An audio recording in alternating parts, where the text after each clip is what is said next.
أعوذ بالله من الشيطان الرجيم. بسم الله الرحمن الرحيم. الحمد لله رب العالمين الرحمن الرحيم مالك يوم الدين. إياك نعبد وإياك نستعين. اهدنا الصراط المستقيم صراط الذين أنعمت عليهم غير المغضوب عليهم ولا الضالين. اعوذ باللہ من الشیطان الرجیم. بسم اللہ الرحمن الرحیم. الحمد لأہلہ والصلاة علی اہلہا اما بعد فقد.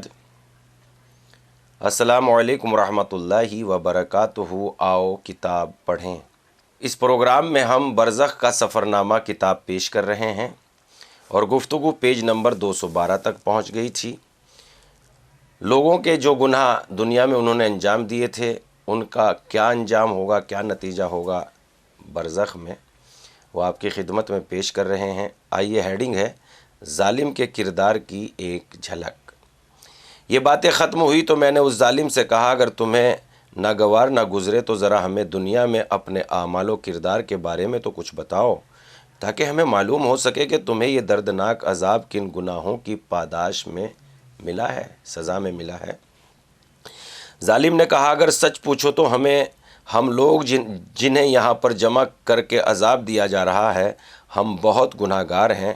ہم نے دیگر انسانوں پر بہت ظلم کیے ہیں، ان کے مال و دولت پر ناجائز قبضہ کیا. ہم ان کا حق ہڑپ کر جاتے اور ان کی توہین کیا کرتے تھے. میں نے کہا، اگر تم لوگوں نے ایسا نہ کیا ہوتا تو تمہارا مقام یہ نہ ہوتا اور تم اس سخت عذاب میں گرفتار نہ ہوتے. اگر ہو سکے تو ذرا تفصیل سے اپنی روداد سناؤ اور ہمیں اپنے اعمال سے آگاہ کرو.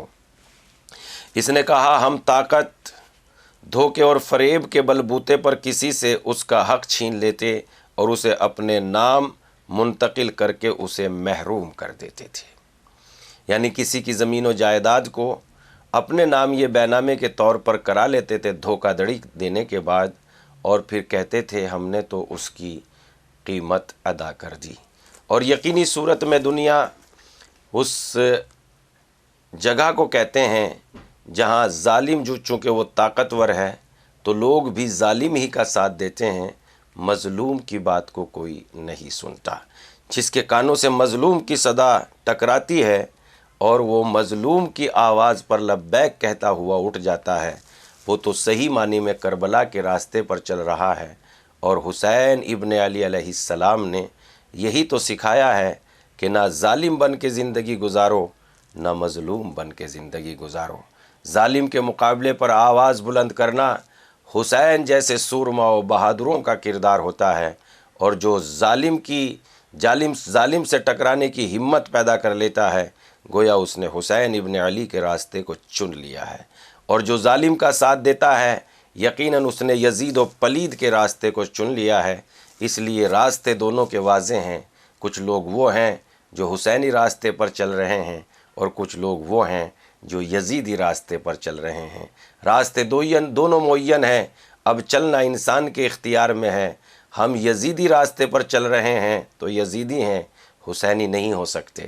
چاہے ماتم ہی کیوں نہ کر رہے ہوں، چاہے زنجیر و قمع ہی کیوں نہ کر رہے ہوں، چاہے عبادتیں ہی کیوں نہ کر رہے ہوں، چاہے حج و زیارات ہی کیوں نہ کر رہے ہوں، اگر ہمارے کردار میں ظلم ہے، دھوکہ دہی ہے، فریب ہے، لوگوں پر زیادتی ہے، ان کے مال ہڑپ لیتے ہیں، تو راستہ یزید کا ہے، چاہے عبادتیں کتنی ہی انجام کیوں نہ دے رہے ہوں.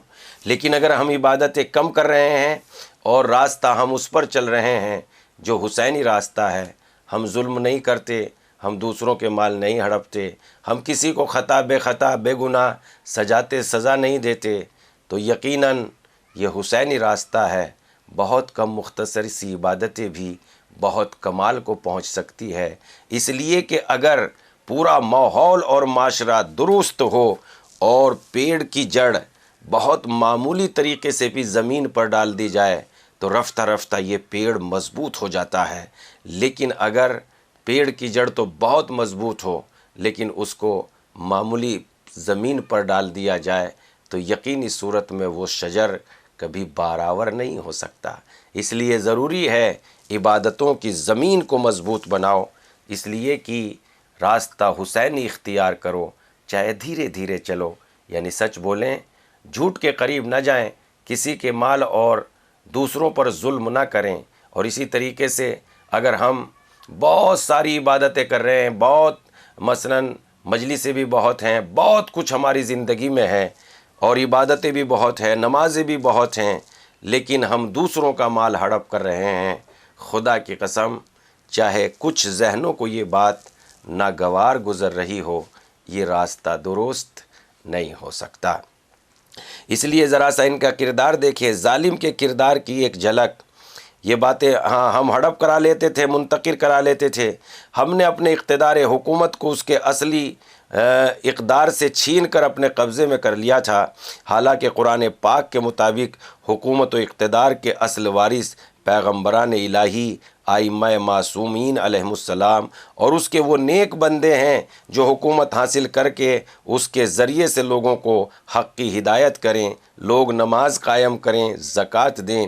یہ ہستیاں لوگوں کو اقتدار کے ذریعے برے کاموں سے روکیں تاکہ لوگ صحیح طریقے سے خدا تعالیٰ کی بندگی کریں۔ ہم نے انہیں اقتدار سے محروم کر کے خود ناحق اقتدار پر قبضہ کر لیا۔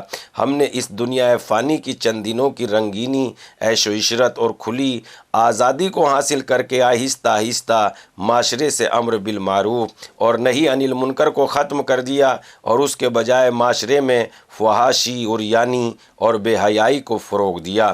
میں نے اللہ تعالیٰ کی حلال کردہ چیزوں کو حرام کیا اور حرام کردہ چیزوں کو حلال کیا، حالانکہ حلال و حرام کی قیامت تک اپنی حالت پر باقی رہنا چاہیے تھا، یعنی حلال قیامت تک حلال رہتا اور حرام قیامت تک حرام رہتا۔ میں نے اپنی بے حیائی اور لچرپن کو درست ظاہر کرنے کے لیے مغرب کی غلط ثقافت کا سہارا لیا۔ اس کے ذریعے ہم نے معاشرے کو پاکیزہ اسلامی ثقافت کا خاتمہ کر دیا۔ میں نے خود کو اپنا ایسا ظاہر کیا ہوا تھا کہ لوگ ہماری باتوں کو حکم خدا اور حکم رسول سمجھتے تھے۔ واقعاً یہ انہی کی بات ہے کہ جو بے ایمان ہونے کے بعد اسلامی طاقتوں پر قابض ہو جاتے ہیں، وہ اپنے آپ کو بہت اچھا نمازی، مسجدوں میں صف اول کی صف میں کھڑے ہو کر نماز ادا کرتے ہیں تاکہ لوگوں میں ان کی باتوں کا اثر ہو اور ان کی بات کو لوگ اللہ اور رسول کی بات سمجھیں، اس لیے کہ یہ ان کے علاوہ کسی اور کی بات کہتے نہیں ہیں۔ دیکھیے، ہم نے معاشرے میں اپنے آپ کو ایسا ظاہر کر رکھا تھا کہ لوگ ہماری باتوں کو حکم خدا اور حکم رسول سمجھتے تھے۔ ہم نے اپنے غلط اور ناجائز کاموں کو درست ثابت کرنے کے لیے خود جعلی حدیثیں گھڑتے اور اس مقصد کے لیے دوسروں کو پیسے دے کر بھی جعلی حدیثیں گھڑواتے۔ ہم طاقت اور پیسے کے بلبوتے پر مدتوں انہیں اپنے ناپاک عزائم کے حصول کے لیے استعمال کرتے۔ ہم خدا کے نیک بندوں، علماء حق اور معاشرے کے درد مند نیک افراد کے خلاف غلط پروپیگنڈے کرتے اور لوگوں کو ان کے خلاف اکساتے، یہاں تک کہ لوگ ان پاک ہستیوں کے خون میں ہاتھ رنگنے پر تیار ہو جاتے۔ ہم دھوکے اور فریب کے بلبوتے پر خود کو لوگوں کا حاکم اور ان کے ہر سیاہ و سفید کام کا مالک اور پیشوا ظاہر کرتے۔ لوگ ہمارے دھوکے میں آ کر مکمل اعتقاد کے ساتھ ہماری پیشوائی قبول کرتے۔ ہم لوگوں کو یہ یاد کراتے تھے کہ اگر ہم نہ ہوتے تو وہ بھوکے مر جاتے، دشمن ان پر غالب آ جاتا، انہیں تباہ و برباد کر کے ان کی بیوی بچوں کو اسیر بنا لیتا۔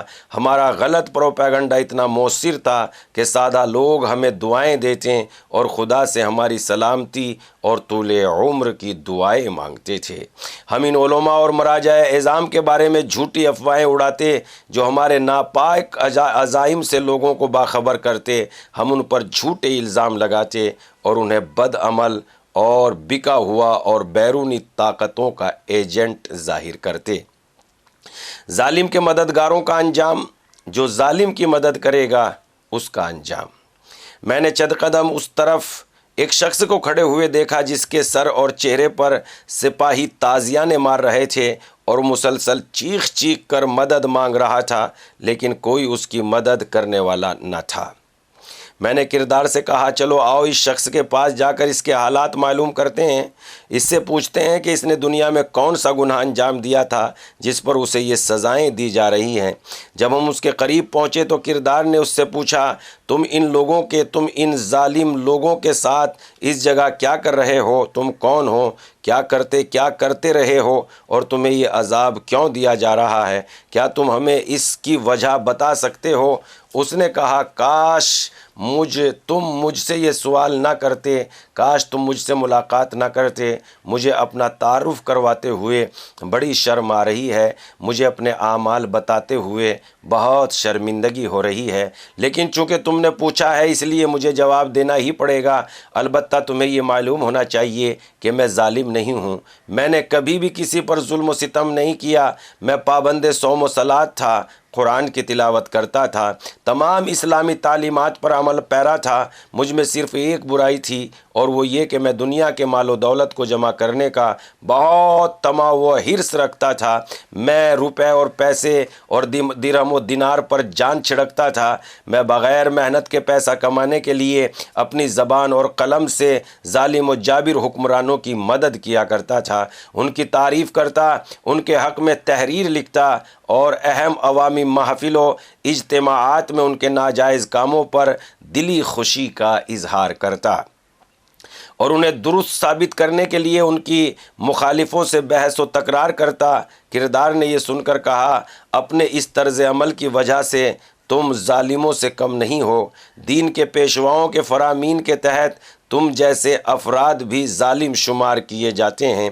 کیا دنیا میں تم نے 8ویں امام حضرت علی رضا علیہ السلام کا یہ فرمان نہیں سنا، جو شخص قلم تراش یا دوات میں سیاہی ڈالنے کی حد تک ہی صحیح کسی ظالم کی مدد کرے خود وہ ظالم شمار ہوگا؟ کیا تم نے پیغمبر اکرم صلی اللہ علیہ وآلہ وسلم کی یہ حدیث نہیں سنی تھی جس میں آپ نے فرمایا جو شخص کسی ظالم کے ظلم میں اس کا ذریعہ بنتا اور اس کی معاونت کرتا، اس کی موت کے وقت ملک الموت اس پر لعنت بھیجتا ہے اور اسے دائمی جہنم ظالموں کے ساتھ ہمیشہ ہم نشینی اور خوشخبری سناتا ہے؟ کیا تم نے امام معصوم کی یہ حدیث نہیں سنی تھی کہ قیامت کے دن اللہ تعالیٰ کی جانب سے ایک منادی ندا کرے گا ظالم کہاں ہیں؟ ظالموں کی مدد کرنے والے کہاں ہیں؟ کہاں ہیں وہ لوگ جو ظالم کے مشابہ بتاتے ہیں؟ کیا تم نے حضرت امام جعفر صادق علیہ السلام کا یہ فرمان نہیں سنا ظالم اس کی مدد کرنے والا اور ظالم کے ظلم پر راضی رہنے والا، یہ شخص تینوں اس جرم ظلم میں برابر کے شریک ہیں۔ ظالم نے کہا کہ میں نے ائمہ معصومین کے فرمان سن رکھے تھے لیکن دنیا کی حرص اور شہوتوں کے سمندر میں غرق ہونے کی وجہ سے میں نے ان باتوں پر عمل نہیں کیا اور یہ باتیں مجھے محمل اور بے فائدہ لگتی تھی۔ میں نے جتنا بھی دنیا سے دامن چھڑانا چاہا اس سے دوری اختیار کرنا چاہی، کامیاب نہ ہو سکا اور آخر دنیا نے مجھے گریبان سے پکڑ کر اس آگ میں لا کر ڈال دیا جس کا آپ لوگ بخوبی مشاہدہ کر رہے ہیں۔ میں خود بھی مدت اس علاقے میں ظالم کے ساتھ عذاب میں مبتلا رہا اور پھر بڑی مشکل سے مجھے وہاں سے رہائی ملی۔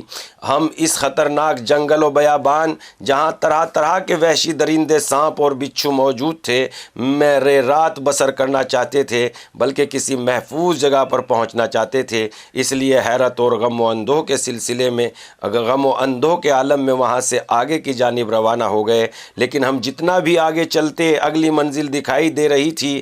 میں نے کردار کی طرف دیکھ کر کہا کیا تمہیں معلوم ہے کہ اگلی منزل کتنی دور ہے؟ اس نے کہا بس تھوڑی دور ہے، لیکن تم جتنا تیز چل سکتے ہو چلو، کیونکہ اس بیابان میں رات گزارنا کسی لحاظ سے بھی ٹھیک نہیں ہے۔ ہم چلتے رہے اور عشاء کے وقت اگلی منزل پر پہنچ گئے۔ ناظرین، گفتگو الحمدللہ پیج نمبر 212 سے شروع ہو کر پیج نمبر 217 پر پہنچ گئی ہے۔